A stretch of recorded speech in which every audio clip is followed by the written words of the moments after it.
If your child's doctor told you, "Don't worry, they'll grow out of it," this video is for you. Because the red flags parents miss the most are not the ones you'd expect. They don't look dramatic. They look like shyness. They look like a gifted kid. They look like nothing at all. And by the time most families catch it, years of critical early intervention time have already passed. Stay with me. Because number 4 on this list is the one pediatricians miss the most. Welcome back. If you're new here, this channel is about understanding the kids who get written off, misunderstood, or just plain missed by a system that wasn't built for them. Today we're talking about autism, specifically the signs that don't look like what most people think autism looks like. And some of these might stop you in your tracks. They're just shy. This is the one that delays diagnosis for girls by an average of nearly 2 years compared to boys. Research out of the University of Kansas found that parents of girls with autism are significantly less likely than parents of boys to raise concerns about their child's social behavior. Why? Because girls on the spectrum often have better surface-level social skills. They watch. They copy. They blend in. Clinicians even have a name for it: masking. Girls with autism frequently camouflage their social difficulties, and as a result, many reach adulthood without ever being properly diagnosed. So if your daughter seems just shy, but something feels off, trust that feeling. They stopped talking. This one is a medical emergency in slow motion, and parents often explain it away. Some children with autism start developing communication skills and then regress, usually between 12 and 24 months. A child who was saying "mommy" or "up" may stop using language entirely.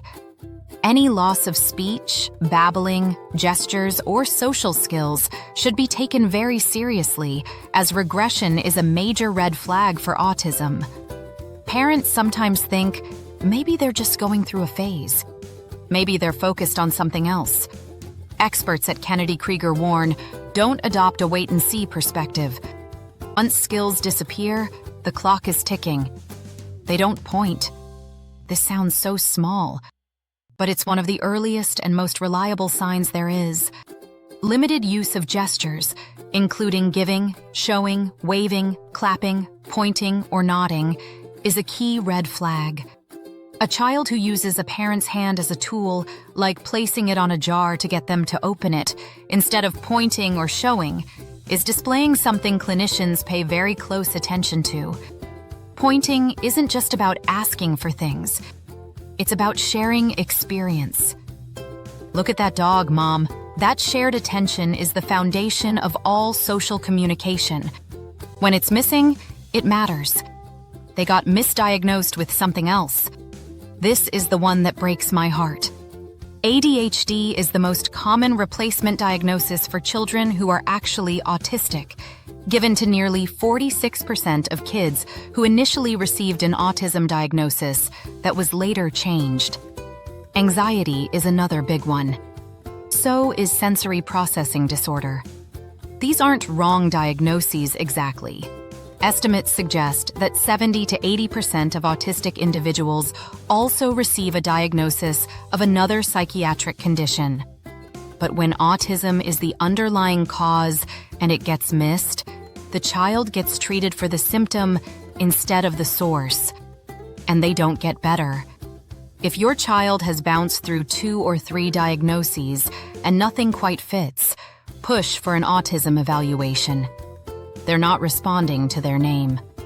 One of the earliest red flags for autism in toddlers is a consistent lack of response to their name being called, which becomes noticeable around 12 months of age. Parents often assume, maybe they didn't hear me, maybe they're just distracted. And sometimes that's true. But when it's consistent, when you call their name 5 times and they never look up, that's not distraction. That's a pattern. Pair this with poor eye contact as early as 6 months, and you have 2 of the most reliable early indicators there are.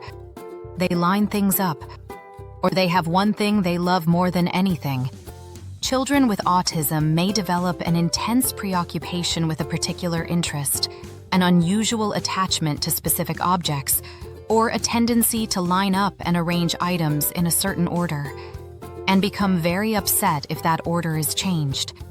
This doesn't look like a crisis. It looks like a quirky kid. It looks like a future engineer. And maybe it is. But combined with other flags on this list, it's worth a conversation with your pediatrician. Their senses are wired differently. Children with autism may have a dysfunctional sensory system, meaning one or more senses are either over or underreactive to stimulation. Some react unusually to sounds, smells, tastes, or textures. A child who consistently refuses sensory play, melts down at loud environments, or avoids being touched may be showing signs of sensory sensitivity. This is often dismissed as dramatic behavior, a picky phase, or just a sensitive personality. But for autistic kids, the world is genuinely louder, brighter, and more overwhelming than it is for most people. Here's the thing. None of these flags by itself means your child is autistic. But if you watched this video and felt something shift, if 2 or 3 of these sounded familiar, don't wait. The American Academy of Pediatrics recommends routine autism screenings at 9, 18, and 30 months. If your gut is telling you something before those checkpoints, ask for a screening now. You are not overreacting. You are paying attention. And paying attention early is the single most important thing you can do. Early diagnosis means early support. Early support changes outcomes. It really does. If this video made you think of a child in your life, share it. You might not know what's going on in another family's living room, but this video might be exactly what they needed to see today. Subscribe if you want more content like this. Drop a comment below. Tell me which flag surprised you the most. I read every single one. See you next week. If you're feeling overwhelmed, I made something for you. Grab my free Calm in the Chaos guide, link in bio.